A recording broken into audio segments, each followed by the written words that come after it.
La ministre de la Santé, les témoignages des professionnels du secteur. Tous rappellent le désert médical, notamment dans l'intérieur du pays. Médecins, infirmiers, kinés ou simples citoyens prennent la parole pour exprimer leurs inquiétudes face à un système de santé dégradé. Un médecin de l'hôpital de Cayenne dresse la liste des départs. Je vais parler des spécialités qui se cassent la figure en ce moment. Pas de médecin hématologue, je m'adresse à vous qui êtes, je crois, hématologue de formation. Une vraie catastrophe, la médecine interne se délite, l'endocrinologie part bientôt du territoire, sans espoir de remplacement immédiat ou pour l'instant un pis-aller. Je sais que les administrateurs provisoires qui sont ici font beaucoup en ce moment pour essayer de remonter ça. Vous avez parlé de démarches participatives, positivistes, etc.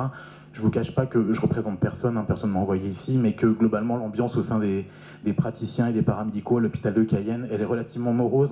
Le maire de Maripasoula s'exprime lui aussi. 97% de nos enfants sont nés à Cayenne parce que, tout simplement, entre Papa et Chemin Maripasoula, nous n'avons pas de maternité. Et à nos deux communes, nous comptons plus de 20 000 habitants. Donc, que comptez-vous faire par rapport à ça, Madame la ministre? Le président de l'université rappelle l'importance de la formation des jeunes. L'objectif, à terme, consisterait effectivement à installer un cursus plus ou moins complet d'études médicales en Guyane. Et nous avons en Guyane, nous pouvons faire état d'une bonne recherche en santé tropicale, d'une bonne reconnaissance au niveau national et international, mais pour autant, effectivement, il conviendra d'accompagner cette université avec des hospitalo universitaires de façon à augmenter le nombre de spécialités pour essayer de répondre à cette demande.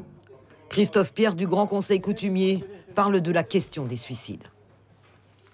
Je suis un jeune amérindien, je fais partie du Grand Conseil coutumier. J'ai travaillé sur le rapport parlementaire sur le suicide avec les 37 propositions qui ont découlé et qui ont fini dans un tiroir. Et Olivier Goudet de Trop Violence rappelle avec véhémence l'importance d'un scanner médical à l'aéroport pour lutter contre le phénomène des mules. Dans ce désert médical, il n'y a que les... La ministre Agnès Buzyn a répondu aux questions point par point, mais pas d'annonce particulière et quelques pistes. J'ai exigé qu'un décret soit publié pour le mettre en œuvre dès septembre 2019. Ces infirmiers de pratique avancée vont être une aide pour tout le suivi des pathologies chroniques et on va l'ouvrir dès l'année 2019 pour la psychiatrie et la santé mentale. 2 heures de débat autour de la question cruciale de la santé des Guyanais. Suivez l'info sur Guyana Première, télé, radio et Internet.